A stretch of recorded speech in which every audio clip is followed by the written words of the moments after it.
চশমা museum, a house of world class, জলট্যাক মোড়, বহরমপুর মডার্ন হোটেলের সামনে।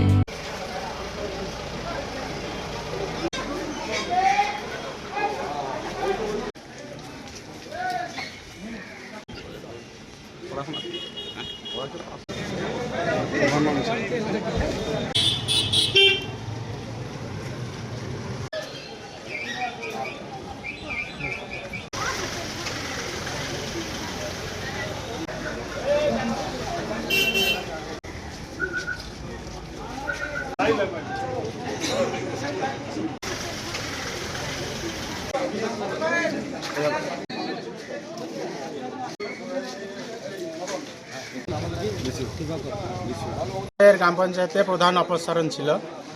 আমরা প্রথমত 20 জন মেম্বার মিলে প্রধান তৈরি করেছিলাম, কিন্তু ও আমাদেরকে গুরুত্ব না দিয়ে ও নিজের স্বেচ্ছাচারিতা চালিয়েছিল। সেই জন্য আমরা আজকে 11-0 ভোটে ওকে ছড়িয়ে দিলাম আর কি। আমার নাম মদন ইরাপাল ঘোষ। পরে আমরা যে সদস্যগুলো আছি সবাই মিলে একজনকে প্রধান হিসেবে দেখতে চাই। কোন দলের সদস্য ছিল? আমরা টিএমসি।